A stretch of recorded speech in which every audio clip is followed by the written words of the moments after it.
La Comisión de Constitución y Legislación del Senado tiene a estudio un proyecto de ley para regular parámetros de la prisión domiciliaria y su aplicación. Este texto está a consideración desde abril de este año y otro de Cabildo Abierto que no logró los consensos necesarios desde comienzos de la actual legislatura. El proyecto plantea que el tribunal competente u otros puedan disponer a petición de parte la prisión domiciliaria de imputados y condenados en por lo menos 6 casos. El más polémico es el último, aquel que permite aplicar este beneficio cuando el imputado o condenado tenga más de 65 años. Además, el juez competente que esté conociendo en cualquier estado del proceso o en su caso el juez letrado de primera instancia de ejecución y vigilancia impondrá de oficio y sin más trámites ni procedimientos ulteriores la prisión domiciliaria cuando se trate de imputados y condenados mayores de 70 años. En términos generales, hay apoyos a esta norma tanto desde el Partido Nacional como de Cabildo Abierto. En cambio, desde el Partido Colorado difícilmente estén los votos para aprobarla.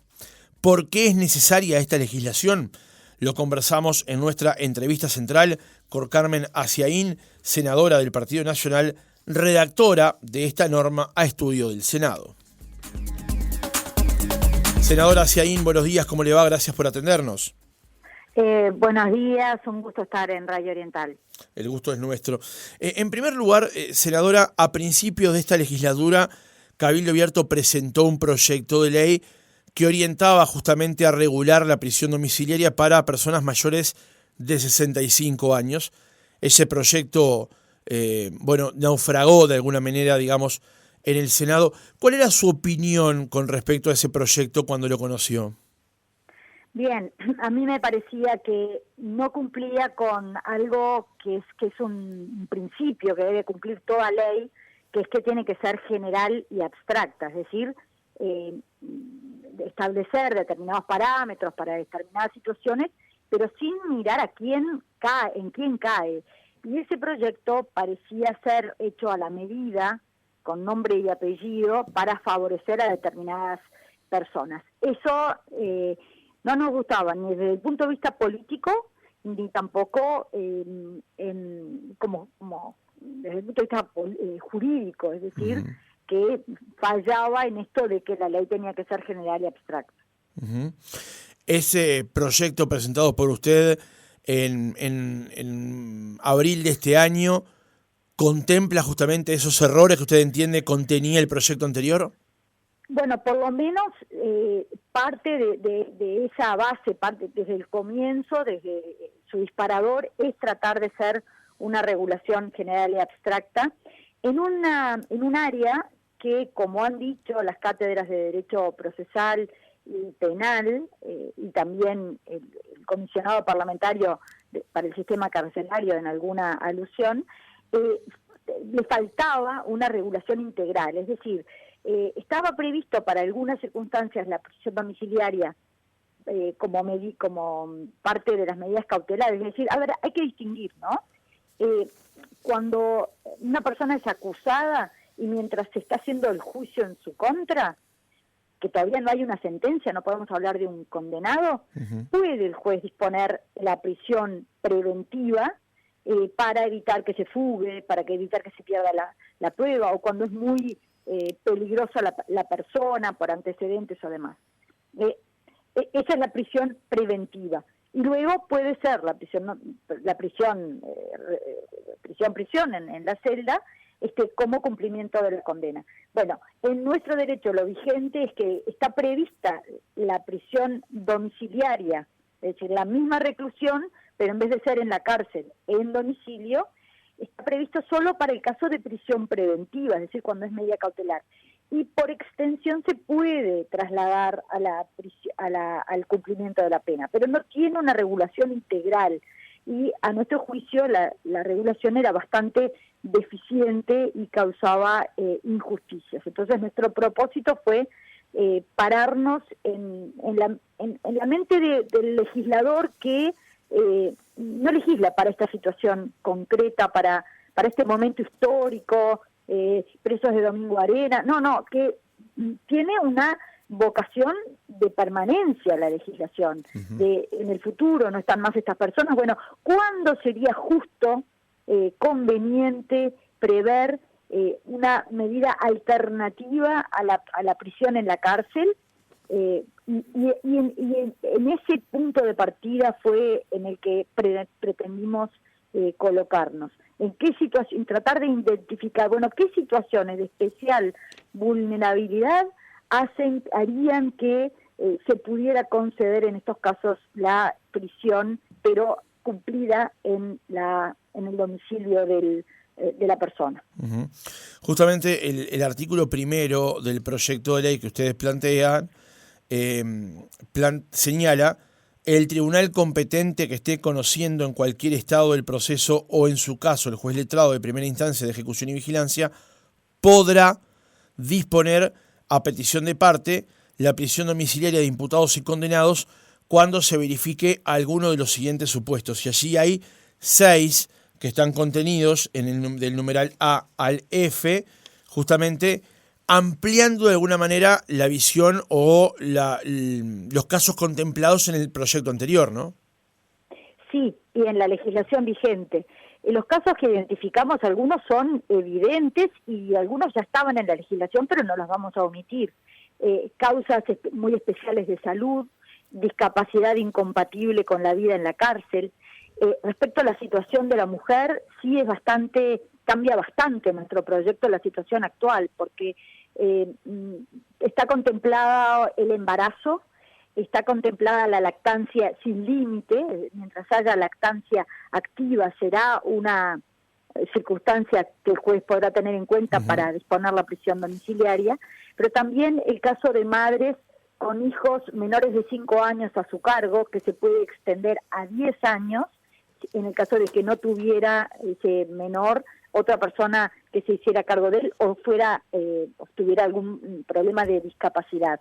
Porque la legislación vigente, un decreto ley de la época de la dictadura, sí, es cierto que preveía la posibilidad de que los niños pasaran a vivir con sus madres en las cárceles, pero eso implica que el niño tenga que cumplir el castigo impuesto a su madre. No, atenta contra todos los derechos de los niños. Pero además, eso siempre y cuando fuera menor de 4 años y siempre y cuando entrara dentro de los pocos cupos que hay. De lo contrario, ese niño tenía que pasar al INAU.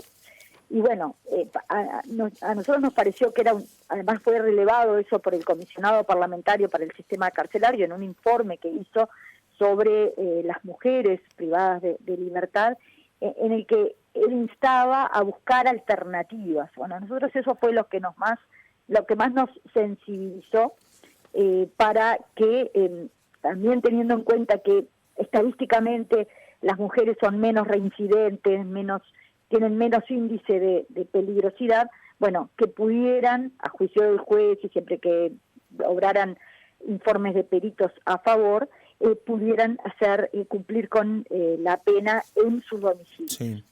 Y luego el sexto caso, que es el de los mayores de 65 años, nosotros tuvimos especial cuidado en movernos dentro del margen establecido por los estándares internacionales de derechos humanos. Por un lado, no prever la aplicación de la prisión domiciliaria, o sea, dejar fuera los delitos de lesa humanidad, de guerra y genocidio, pero por otro lado, tener en cuenta la Convención Interamericana sobre los Derechos del Adulto Mayor, que fija 65 la edad del adulto mayor, salvo que la legislación de cada estado la fije en una edad menor, pero 65 sería como el máximo admitido para sostener que es un adulto mayor. Y ahí se insta a buscar medidas alternativas, y hay un artículo específico que dice que en esos casos los estados han de buscar formas de cumplimiento de la pena que no sean en la cárcel, que sean medidas alternativas. Esto además es coherente, está en consonancia con las reglas Nelson Mandela de humanización en las cárceles y con manuales de buenas prácticas. Entonces, sí habilitarlo para mayores de 65 años, que no es obligatorio, es a pedido de parte, tienen que haber informes de los peritos favorables y tampoco es obligatorio para el juez, sino que el juez lo puede disponer. Tienen que ser siempre primarios, es decir, no reincidentes, ni reincidentes, ni que el delito sea en reiteración real ni en habitualidad. Y también quedan fuera algunos delitos, lesa humanidad, genocidio y guerra, pero también narcotráfico, también violencia doméstica, porque Sí. no queremos que quien ejerció violencia doméstica vuelva al mismo hogar en donde la ejerció, donde están las víctimas generalmente. También los delitos sexuales, y a ver si me estoy olvidando, y después a instancias de comparecencias de las cátedras, como decía, si bien el proyecto no lo incluye, pero vamos a incluir el caso del homicidio especialmente agravado y muy especialmente agravado. Bien, allí hay una primera corrección, entonces, o un agregado. Va a haber varias correcciones. Y está bien que así sea, porque uno plantea un texto que después cobra vida propia porque se va mejorando con los aportes de la academia, de distintos actores. Ahora, senadora, el numeral 1 del proyecto dice que el tribunal competente que esté conociendo en cualquier estado del proceso, o en su caso el juez letrado de primera instancia de ejecución y vigilancia, podrá disponer, a petición de parte, la prisión domiciliaria.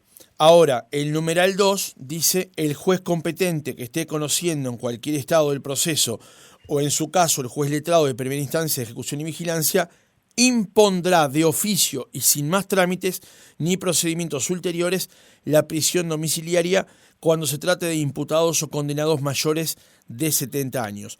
¿Por qué es necesario legislar que una persona que comete un delito y tiene más de 70 años obtenga prisión domiciliaria?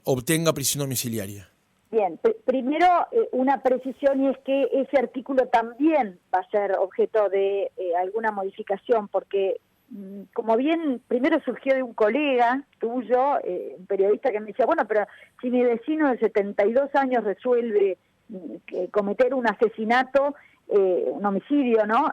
Con 72, entonces ya sabe que va a ir a prisión domiciliaria. Está bien la observación y creo que hay que corregir la redacción en ese sentido, quizás disponiendo que una parte tiene que por lo menos cumplir con una parte de la pena, no sé, un tercio, algo así. Eso en primer lugar, para moderar, ¿verdad?, ese artículo.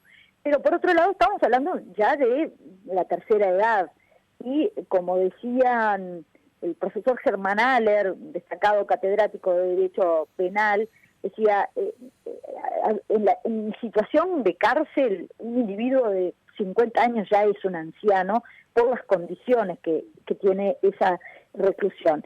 Si hablamos de 70 y ya cumplió parte de la pena, bueno, también son razones humanitarias. Quizás haya que dejarle, que esto lo reclamaban también los académicos, un margen más amplio al juez, es decir, que ese artículo del que necesariamente se tenga que dar prisión domiciliaria deba ser redactado, reformulado para darle más margen al juez, no solo para contemplar la situación de quien delinque después de los 70, sino para que, el juez goce de discrecionalidad, porque cada caso es un mundo. Pero ahora, entonces, senadora, insisto con la pregunta, más allá de la necesaria corrección, digamos, si una persona delinque más allá de los 70 años, a jugar por el texto tal cual está escrito, obtendría prisión domiciliaria de hecho. Usted busca cambiar, alterar justamente eso.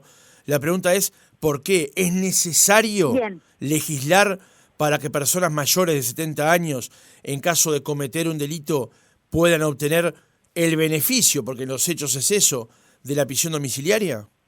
Bien, sí, es un beneficio sin duda, no es lo mismo estar en una cárcel que en su hogar. Ahora, no es ni libertad anticipada, ni liberación. Uruguay no pasa a liberar a esos condenados, sino que es un régimen alternativo de reclusión.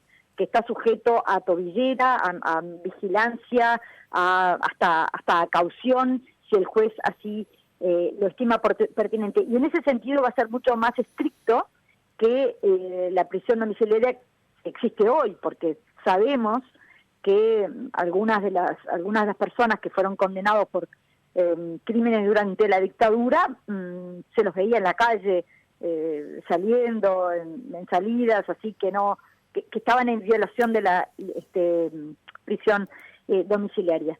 Entonces, por un lado eso, que es un beneficio sí, pero no es liberarlos.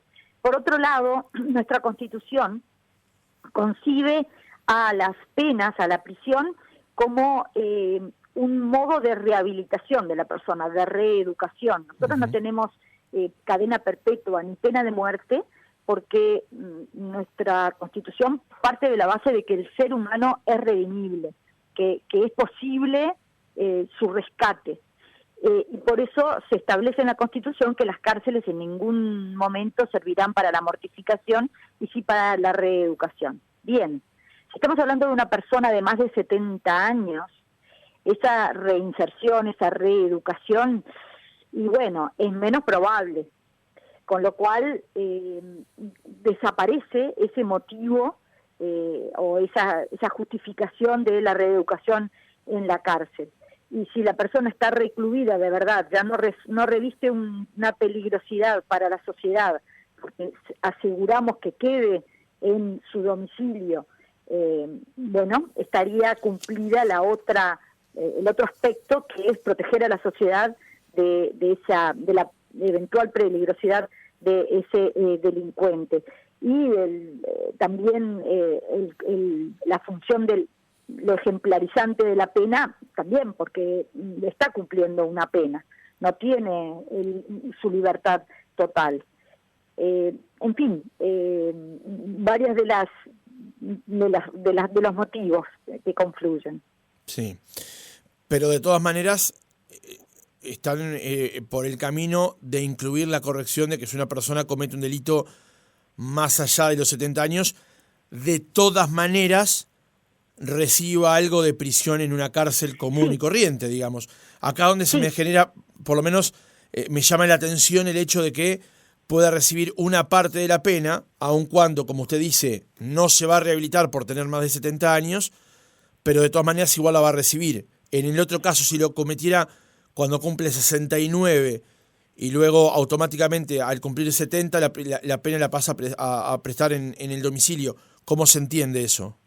Sí, yo estoy totalmente de acuerdo contigo en que como los casos, cada caso es un mundo, ¿verdad? La casuística.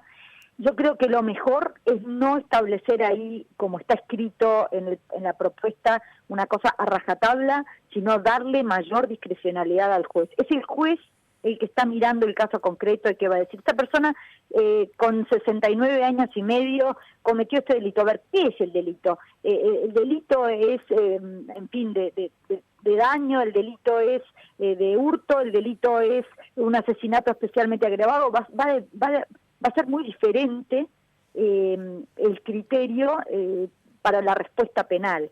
Entonces, a instancias, insisto, de académicos que han comparecido, creo que lo mejor es darle más margen a los jueces que tienen esa visión del caso concreto. Entonces, en el caso de, si lo consideran peligroso porque tiene 72 pero cometió un homicidio especialmente agravado, bueno, quizás no lo conceda, o lo conceda después de un cumplimiento de determinada pena, y en el caso de un delito más leve, bueno, por ejemplo, ponían el caso de la violencia doméstica, pero la violencia doméstica puede ser una violencia psicológica que no está bien, pero que no necesariamente requiera una prisión carcelaria, ¿no? Sino que quizás alojándose en otro domicilio que distinto del de su víctima pueda cumplirse. En fin, cada caso va a ser un mundo, y creo que lo más razonable, y que es el principio del derecho penal en el fondo, es darle más discrecionalidad al juez al momento de imponer la pena. Veo que los delitos, siempre cuando uno lee el artículo penal, siempre se dice, bueno, y tal delito tendrá una pena de entre tanto y tanto. dándole ese margen al juez para que la disponga según el caso concreto. Bien. Entonces, uno supone que en el trámite parlamentario, como decíamos, el literal 2 de este proyecto también va a sufrir cambios. Sí. Incluso, senadora, se puede llegar a pensar en sacar el término impondrá de oficio sin más trámites. Digo, porque justamente ahí es donde se puede generar también esta suspicacia de la que estamos hablando, ¿no? Sin duda, creo que sí, que hay que evidentemente darle más margen de discrecionalidad al juez implica quitar ese impondrá de oficio sin más trámite. Bien. Senadora, le hago otra pregunta con respecto al mismo proyecto, porque como usted decía, en el numeral 5 se plantea quedan exceptuadas del régimen de prisión domiciliaria los condenados por los delitos que se enuncian a continuación, y aun cuando dichos delitos hayan sido cometidos en grado de tentativa o de cualquier otra participación. Violación es el primer caso, abuso sexual y abuso sexual especialmente agravados el segundo, violencia doméstica es el tercero, crímenes y delitos de genocidio, de guerra y lesa humanidad cometidos en el marco de la ley 18.026. El otro es los delitos previstos en el artículo 30, 31, 32, 33, 36, ordinal sexto del decreto ley 14.294 del 31 de octubre de 1974, que son estupefacientes y sus modificaciones. Ahora, las personas que están presas actualmente en Domingo Arena no están en la mayoría procesados por estos delitos, sino por otros. ¿Ese beneficio eventualmente los alcanzaría de todas maneras, el de tener prisión domiciliaria? Y bueno, va a depender del caso. En primer lugar, varias observaciones. Si estamos hablando de los presos de Domingo Arena, es porque las personas que cometieron delitos de terrorismo de Estado, ¿no? Sí. Durante la dictadura, están en una cárcel individualizada porque se acondicionó especialmente una cárcel para ellos.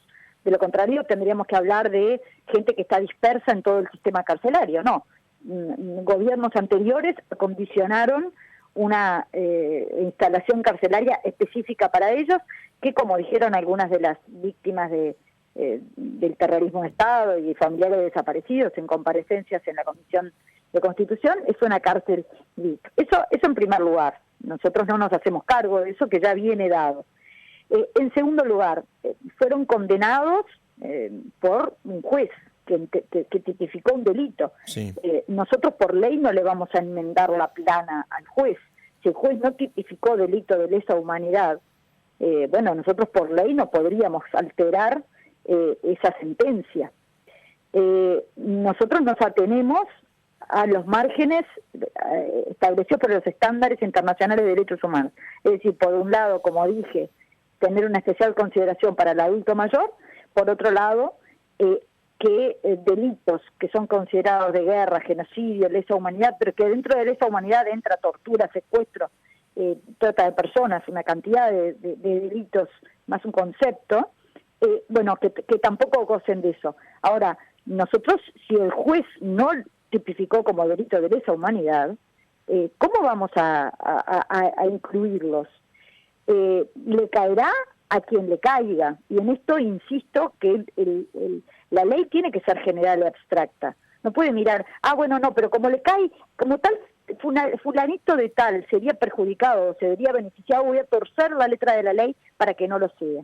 Porque yo decía al partir que... Pero en todo caso acá sería, senadora, torcer el texto del proyecto de ley, no de la ley en sí misma, ¿no? Lo que le da una instancia previa de analizar la excepción eventualmente de estos casos. ¿Cómo, perdón?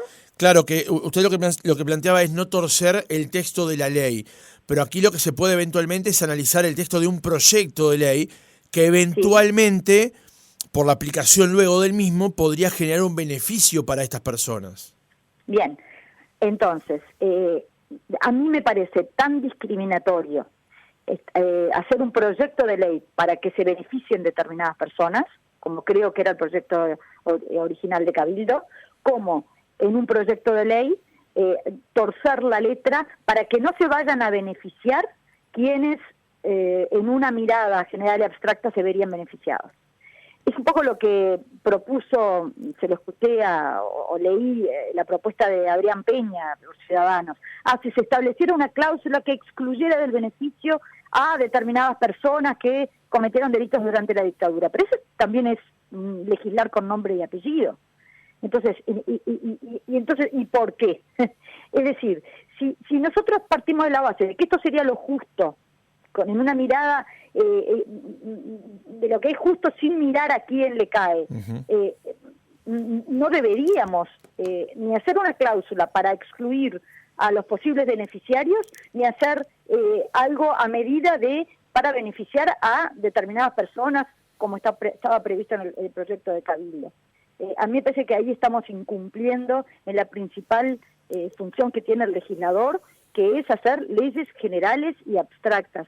Por algo, cuando una ley, con un proyecto, cuando estamos en Cámara y hay un proyecto que nosotros consideramos que toca una situación particular, nosotros tenemos que denunciarlo, es decir, mire, yo justo, por ejemplo, se está votando una rebaja impositiva para el campo y yo tengo un campo, y tiene que decirlo y que la Cámara lo autorice a votar en ese proyecto porque la circunstancia particular lo beneficia.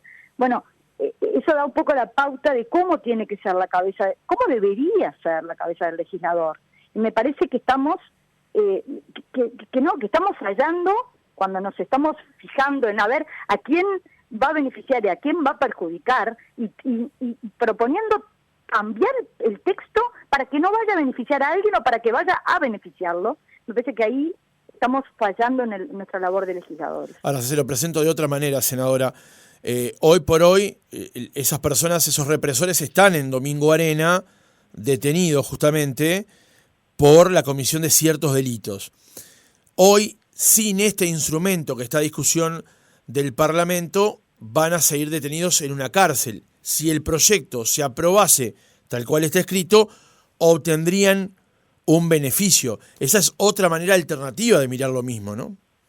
Y otra manera alternativa de mirar lo mismo es preguntarse por qué algunos de los más visibles y más connotados perpetradores de violaciones de los derechos humanos ya estuvieron en prisión domiciliaria. Hablo de Silveira, hablo de Gabazo, hablo de algunos, no me acuerdo el nombre en este momento, que estaba en prisión domiciliaria en Rivera, pero se lo veía transitar en Santana do Livramento. No escuché Cordero. Voces...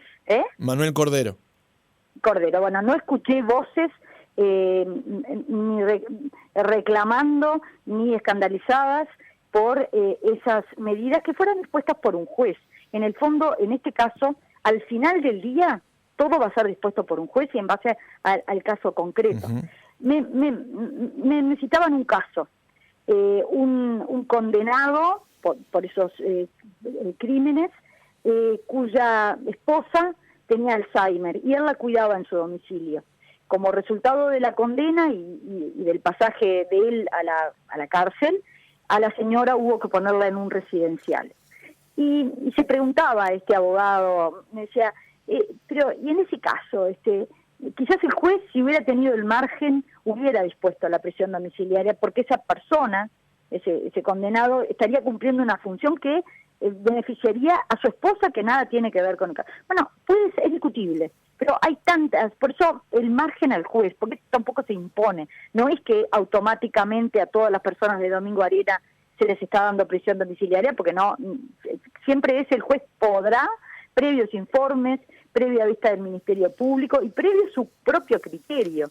Los informes no son vinculantes tampoco, no son obligatorios, el juez puede, mirando el caso concreto. Sí. Me parece que como el proyecto de ser ley tiene, como decía, una vocación de permanecer en el tiempo, tiene que mirar qué es lo justo, haciendo abstracción de a quién hoy y aquí va a beneficiar, sino que tiene que permanecer como una medida de lo que se considera justo en terreno virgen, despojándose de ponerle el nombre y apellido de beneficiarios o de quienes se vean perjudicados. Ahora, senadora, eventualmente, justamente en el escenario donde este proyecto finalmente se apruebe con las correcciones que se le pretenden ingresar y eventualmente aquellas personas que hoy están detenidas en Domingo Arena puedan gozar de este beneficio. ¿Hay un costo político para asumir a partir de eso? El costo político. El costo político es algo que es tan difícil de medir.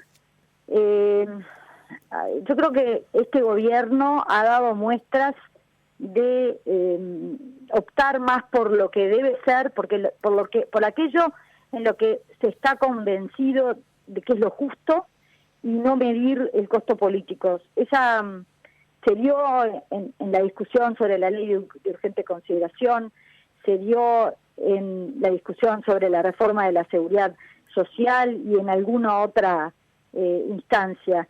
Yo creo que sí es lo justo.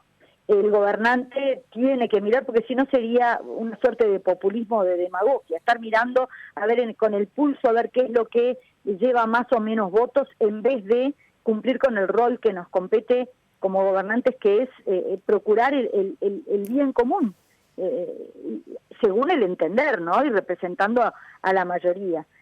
Así que el argumento del costo político a mí me parece que no debería ingresar en una cuestión que es de justicia, como un proyecto como este. Senadora, una última pregunta para cerrar la entrevista. ¿Entiende que el proyecto como está o con las modificaciones va a lograr los apoyos necesarios para ser aprobado? Se lo pregunto porque en las últimas horas, usted lo citaba, el senador Adrián Peña ha dicho que difícilmente los votos colorados estén para aprobar justamente esta norma, así como está redactada. Sí, no, así como está redactada, yo ya dije que no, porque va a tener modificaciones, y yo le doy la bienvenida a todos aquellos expertos, académicos que hacen observaciones que se agradecen, o sea que va a tener modificación. La cláusula que propone el senador Peña me parece inaceptable, como de la misma manera que me parece inaceptable, me parecía inaceptable lo del proyecto de Cabildo.